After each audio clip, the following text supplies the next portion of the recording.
Greetings friends, this is Hamilcar with Hamilcar Gaming, and I'm here with the fourth installment in my How to Be a Better Player series, focused on character creation.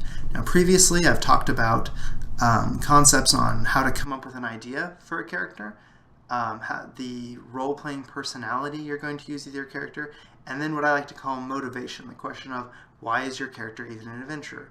Now I want to get into a little bit more of the details that I think bring a lot of the fun in characters, and that is what I call their strengths and flaws.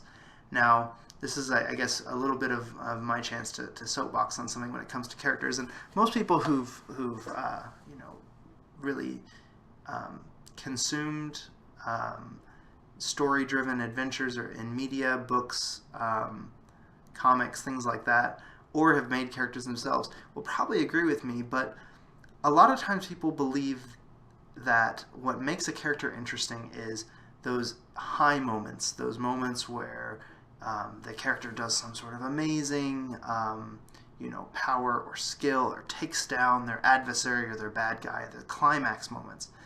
But those are only a small part of what makes a character interesting. In fact, I would argue that what makes a character most interesting is their flaws. Historically, people vastly enjoy Batman and Spider-Man and Iron Man over someone like Superman. And this is just, in general, people typically have that opinion. And one of the reasons is Superman isn't without his flaws and things, but he seems to have less of a human nature to him. He's not human than some of the other characters. He's almost more of a messiah figure than necessarily feeling as human, whereas some of the best stories are those that focus on the flaws. Well, what I've found also in role-playing is that sometimes it's those flaws that are the most fun. Some of my favorite moments in role-playing have been from characters rolling that critical miss or making that mistake or having that foible over necessarily the exciting moments. I think that the real important thing is that if you have both, then you get to really experience the highs higher and you can laugh at the lows lower. And I think it really makes a very interesting situation for the actual role-playing aspect. Now, an example of this that I'm kind of stealing from one of my players who has worked with and told some stories was that they had a character who was kind of like a telepath that could read people's minds.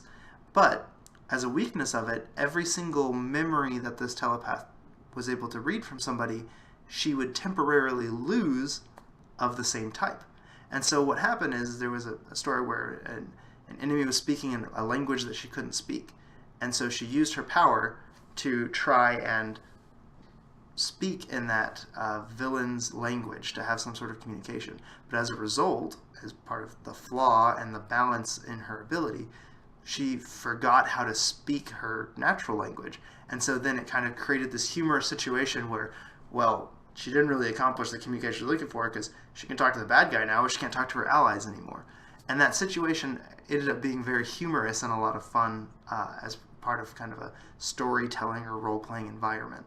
And that's just one small example. But the thing I really want to focus on people is that oftentimes people are good on their characters of finding their strengths, but don't give up on those flaws. I think that in some cases those are some of the things that really bring that flavor to a character.